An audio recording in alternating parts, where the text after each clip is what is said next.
أعوذ بالله من الشيطان الرجيم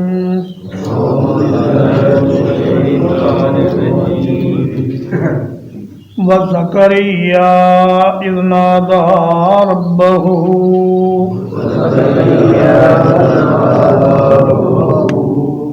اور زکریا علیہ السلام کو یاد کرو جب انہوں نے اپنے رب کو پکارا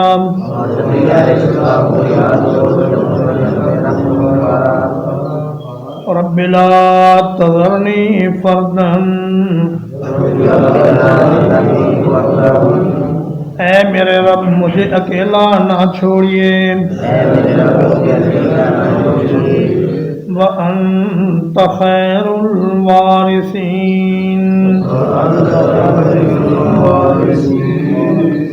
اور آپ سب وارثوں میں بہترین ہیں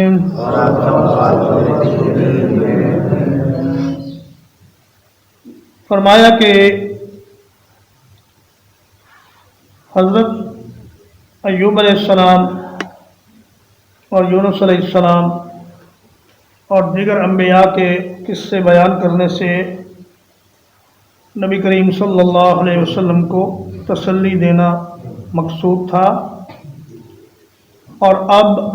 حضرت زکریا اور حضرت عیسیٰ علیہ السلام کا ذکر آ رہا ہے کہ اے میرے نبی، جیسے ہم نے بظاہر نا امیدی کے حالات میں ان کی مدد فرمائی، اسی طرح آپ کی بھی مدد فرمائیں گے، اور جیسے ان کی دعاؤں کو قبول کیا ویسے ہی آپ کی دعائیں بھی قبول ہوں گی۔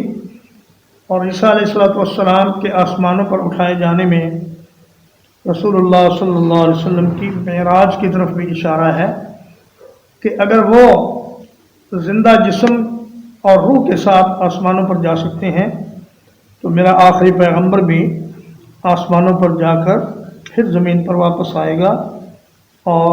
عیسیٰ علیہ السلام تو قیامت کے نزدیک واپس آئیں گے، لیکن اللہ کے نبی صلی اللہ علیہ وسلم چند لمحات میں ہی یہ سارا سفر طے کر کے واپس آ گئے۔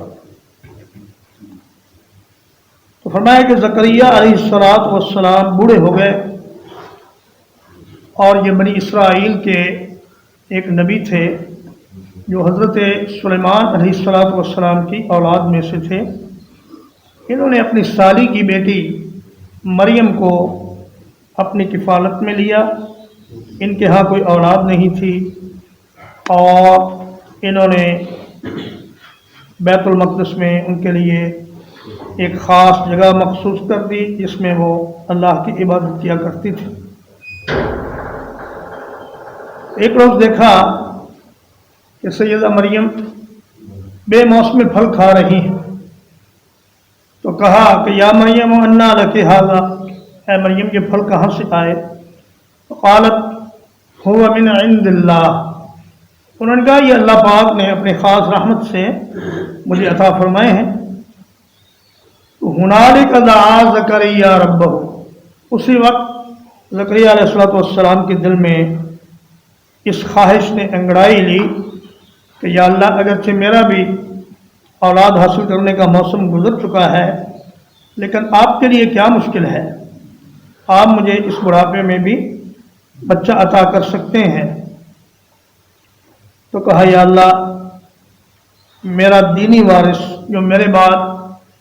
میری شریعت اور میرے دین کی دعوت دے اور اس کی حفاظت کرے اور میری ذمہ داری کو سنبھالے، مجھے ایسا ایک وارث چاہیے۔ وَأَنْتَ خَيْرُ الْوَارِثِينَ، اگرچہ ہر چیز کے حقیقی وارث آپ ہی ہیں۔ إِنَّا نَحْنُ نَرِثُ الْأَرْضَ وَمَنْ عَلَيْهَا وَإِلَيْنَا يُرْجَعُونَ، اللہ پاک فرماتے ہیں کہ ہر چیز ختم ہو جائے گی اور ہم ہی اس کے وارث بن جائیں گے، لیکن اے اللہ ایک ظاہری وارث بھی مجھے عطا فرما جو میرے بعد میری قوم کی رہنمائی کرے اور میرے بعد دین اور شریعت کا لوگوں کو علم سکھائے۔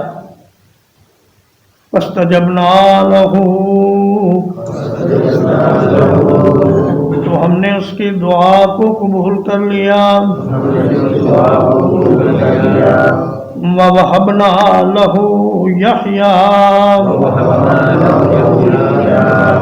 اور انہیں یحییٰ عطا کر دیا وَأَصْلَحْنَا لَهُ زَوْجًا اور ان کے لیے ان کی بیوی کو درست کر دیا إِنَّهُمْ كَانُوا يُسَارِعُونَ فِي الْخَيْرَاتِ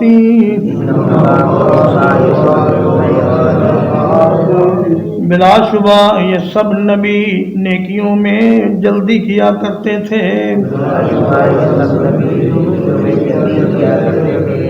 وَيَدْعُونَنَا رَغَبًا وَرَهَبًا اور ہمیں امید اور خوف کے ساتھ پکارا کرتے تھے وَكَانُوا لَنَا خَاشِعِينَ اور یہ ہمارے سامنے دب کر رہتے تھے فرمایا اللہ پاک نے دعا قبول فرمائی اور ان کی بیوی جو عرصہ دراز سے بانجھ تھی اور کبھی اس کے ہاں کوئی اولاد نہیں ہوئی تھی اس کو اللہ پاک نے درست فرما دیا اور اس کو اولاد کے قابل کر دیا اگرچہ اللہ پاک بغیر اسباب کے بھی کوئی کام کرنے کے پر قادر ہیں اور مختار ہیں لیکن اللہ پاک کا عمومی طریقہ یہی ہے کہ وہ اسباب دنیا کو ہی درست کر کے انہیں سے کام لے لیتے ہیں تو وہ بڑھیا جس نے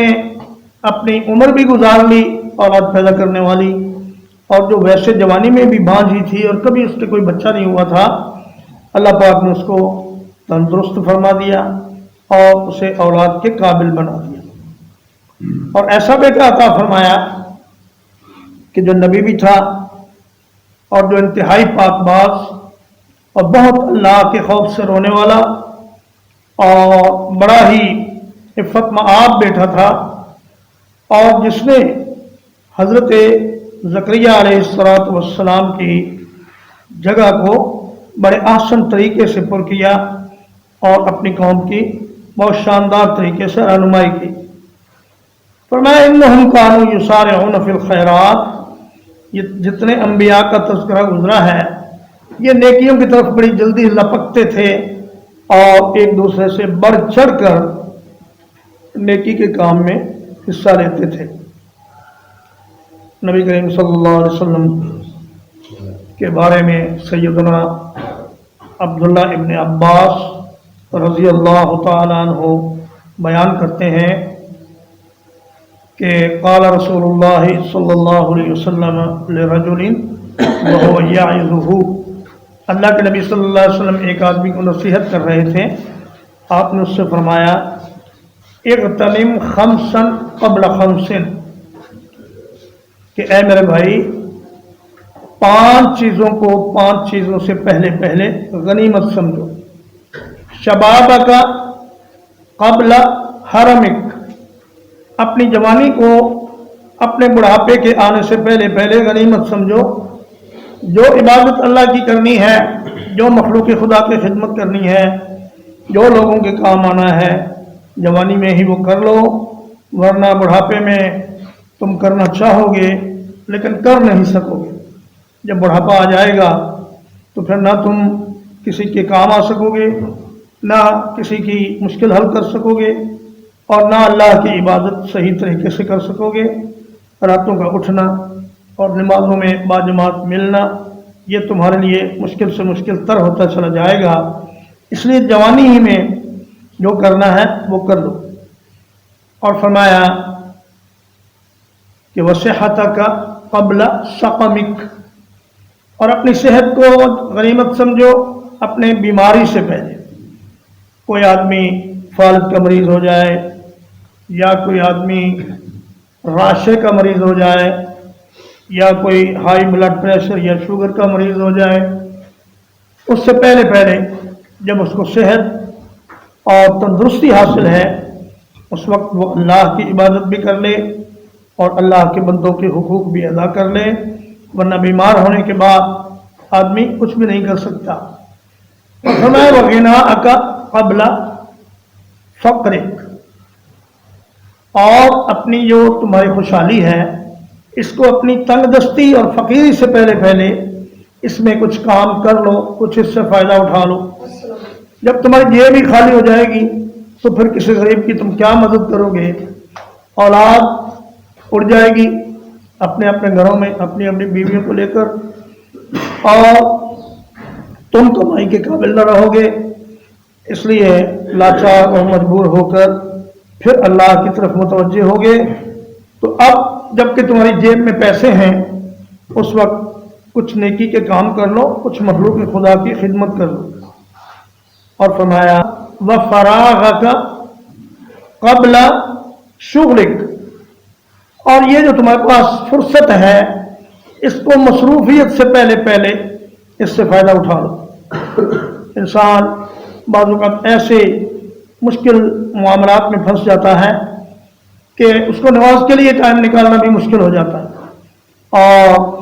جب انسان کے پاس وقت ہوتا ہے اس وقت وہ اسے فضول گیموں میں اور فضول ڈراموں میں اور ایسے ہی بے مقصد مجالس میں اس وقت کو ضائع کر دے تو کل قیامت کے دن اسے بڑی حسرت ہوگی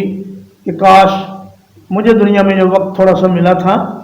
اس کو میں ضائع نہ کرتا اور اس کو اچھے طریقے سے استعمال کر لیتا۔ اور فرمایا وحیاتک قبل موتک، موت کے آنے سے پہلے جب تک زندگی ہے، جب تک سانس آ جا رہی ہے تب تک اس سے کچھ فائدہ اٹھا لو۔ نبی کریم صلی اللہ علیہ وسلم ایک قبر کے پاس سے گزرے، آپ نے فرمایا اس قبر میں جو آدمی لیٹا ہوا ہے اگر اسے 2 رکعت نماز پڑھنے کا موقع مل جائے تو یہ اس کے لیے دنیا وما فیہا سے بہتر ہوگا،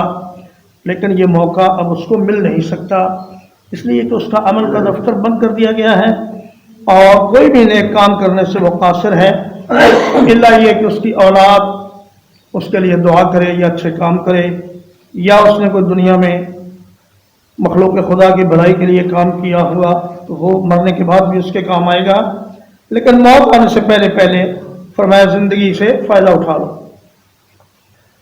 تو یہ جتنے بھی لوگ تھے یہ اپنی زندگی میں انہی 5 چیزوں سے بہت زیادہ فائدہ اٹھاتے تھے۔ وَيَدْعُونَنَا رَغَبًا وَرَهَبًا، وہ ہمیں اللہ کی جنت کی رغبت میں اور اللہ کے عذابوں کے خوف سے پکارا کرتے تھے۔ اور بعض صوفیہ لوگوں کو مس گائیڈ کرتے ہیں اور ڈس انفارمیشن دیتے ہیں کہ دیکھو جی ہم تو نہ جنت کے لالچ میں عبادت کرتے ہیں اور نہ جہنم کے خوف سے کرتے ہیں، تو وہ سچا محب تو نہ ہوا جو جنت کے لالچ میں اور جہنم کے خوف سے عبادت کرے۔ تو بھائی اللہ کے نبیوں سے زیادہ اللہ کا محب کون ہو سکتا ہے؟ اور اللہ فرما رہا ہے کہ میرے سارے نبی جنت کی امید میں اور جہنم کے خوف سے میری عبادت کرتے تھے، اور کہتے ہیں یہ تو سودے بازی ہوئی۔ اس لیے رابعہ بصری ایک ہاتھ میں پانی کا لوٹا اور ایک ہاتھ میں آگ کی چنگاری لے کر کہیں جا رہی تھی۔ کسی نے پوچھا کہ بی بی کدھر جا رہی ہو؟ کہا پانی سے اللہ کی جہنم کو بجھانے چلی ہوں اور اس آگ سے اللہ کی جنت کو جلانے چلی ہوں، اور میں تو جنت اور جہنم کے بغیر، جنت کے لالچ اور جہنم کے خوف کے بغیر اللہ کی عبادت کرتی ہوں۔ تو یہ جہالت اور یہ ڈس انفارمیشن ہے، اور یہ لوگوں کو جان بوجھ کر غلط راستے پر ڈالنے والی بات ہے۔ سودے بازی تو اللہ نے خود اس کا ذکر فرمایا کہ میں نے سودا کیا ہے، فرمایا ان اللہ اشترى من المؤمنین انفسهم واموالهم بان لهم الجنہ، فرمایا میں نے سودا کر لیا ہے اپنے مومن بندوں سے کہ جنت تمہاری اور تمہاری جان اور تمہارا مال میرا۔ تو اب کوئی کہے کہ سودے بازی ہے تو یہ اللہ کے قرآن کی وہ مخالفت کرتا ہے۔ تو یہ ایمان کے 2 پر ہیں جن سے ایمان کا پرندہ پرواز کرتا ہے، ایک امید اور ایک خوف۔ فرمایا الایمان بین الخوف والرجاء، ایمان ان دونوں حالتوں کے درمیان کا نام ہے۔ اور فرمایا وَكَانُوا لَنَا خَاشِعِينَ،